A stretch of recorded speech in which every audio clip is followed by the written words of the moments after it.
Сәлем достар, бүгінгі видеоның тақырыбы менің телефонымда не бар деген видео болады.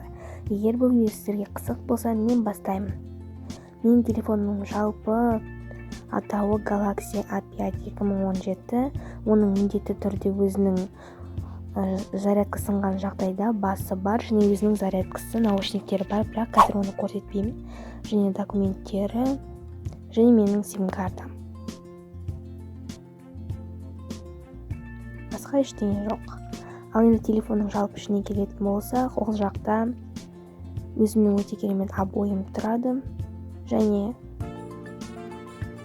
сағат тұрады және шаг тұрады, яғни мен қанша жүрдім соны есептейді. Одан кейін келесі, ол жерде әртүрлі папкалар тұрады, жұлдызнама және менің ойындарым, интро және социальный сети деп тұрады. Келесінде менің ойындарым тағы да. Ал енді обойларына келетін болсақ, олардың обойлары бір-бірлеріне қатты ұқсас,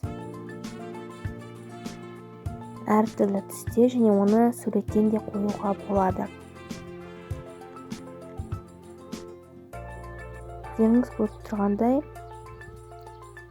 обойлары өте көп. Келесі, оның басты бетінде драйвер колесо тұрады, оның маған қажеті жоқ, сондықтан көңіл аудармаңыздар.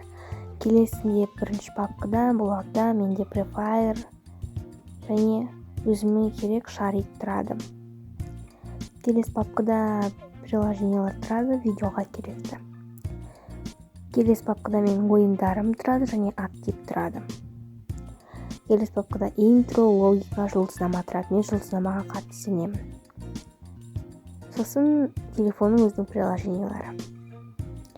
Приложение никогда папкасы, бұл жақта мен ешқандай папкаларды қолданбаймын. Келесі менің Pinterest, Instagram керекті приложенияларым. Келесі фото, яғни бұл жақта керек емес фотоларды сақтайды.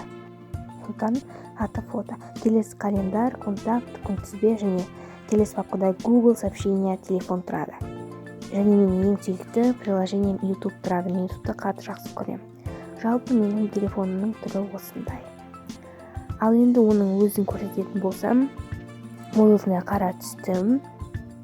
Арты осындай Samsung деген жазуы бар, бір камера және 32 гигабайт. Және оның чехолы да қара түсті. Жалпы менің телефонымның түрі осындай. Ал енді барлығын көрсетіп шығайын, осындай қорап. Достар, мен осындай видеом аяқталды.